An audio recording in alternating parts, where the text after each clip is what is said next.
Welcome to the Post Chronicle Archives, where we share the stories people don't always say out loud, but should. Today's episode is one of those moments that starts ordinary, a trip to Target, and ends with a lesson in compassion you won't forget. Our guest, a 34-year-old woman from Minneapolis, was simply shopping for groceries when an unexpected encounter left her shaken, angry, and strangely peaceful. Let's dive in.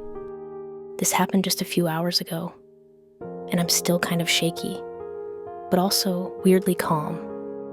I was at Target, just getting groceries. That's it. But lately, even the smallest things feel heavy. I've lost 40 pounds in 3 months. Not because I wanted to. I have stage 3 colon cancer. The chemo is brutal. No hair, no eyebrows. I wear a beanie just to feel like myself again. When you walked into that store, what was going through your mind before any of this happened? Were you just trying to feel normal for a bit? Exactly that. I was just trying to be normal. Like, let me pick up some fruit, maybe get soup, and leave. I didn't want pity. I didn't want advice. Just a quiet, ordinary day.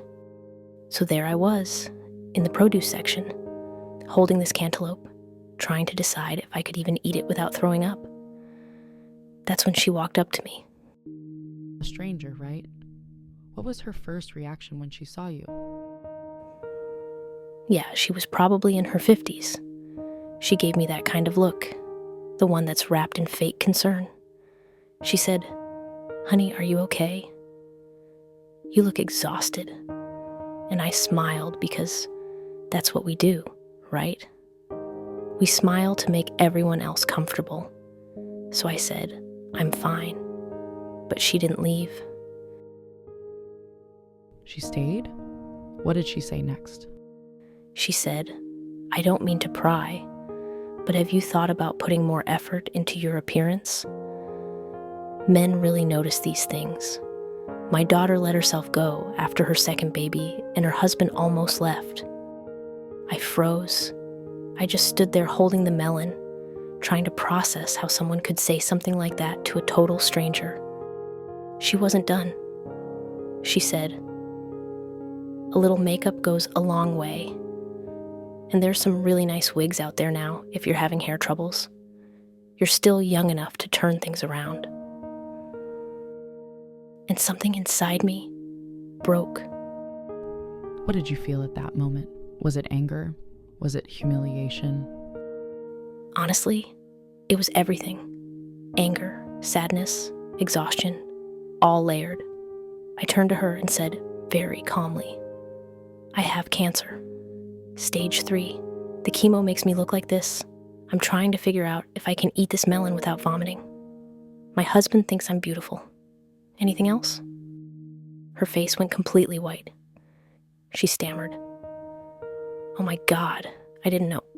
I'm so sorry. I just thought..." And I cut her off. "You thought what? That I needed your advice? I'm just trying to buy groceries." She literally ran, left her cart, and I just stood there. You must have been shaking. Did anyone else see it happen? Yeah. One of the store clerks looked at me from across the aisle. Our eyes met, and he just gave me this tiny nod. Like, "Good for you." That's when I knew. Maybe I wasn't wrong for speaking up. Now that you've had a few hours to think, do you still feel that same satisfaction? Or some guilt creeping in? It's both. Part of me feels bad because she looked genuinely horrified. But another part of me feels peaceful because maybe she'll think twice next time. Maybe she'll pause before judging someone who looks different. You mentioned your husband earlier, that he thinks you're beautiful. How did he react when you told him what happened? He laughed first, not in a mean way, but this proud kind of laugh. Then he hugged me and said, "She needed that reality check." You don't owe anyone explanations. My mom, though, she said I was too harsh. But you know what?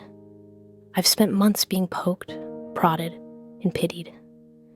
Maybe it's okay to finally have one moment where I stood up for myself. You know what's powerful. You didn't lash out. You told the truth. And truth can be uncomfortable, especially for people who don't expect it. It's wild how strangers think they're helping when they're really just projecting their own insecurities. They don't see the chemo, the fatigue, the fight. They just see what doesn't fit their version of normal. But what you did, you reminded her and everyone listening now that kindness costs nothing. If she were listening to this episode right now, what would you want to say to her?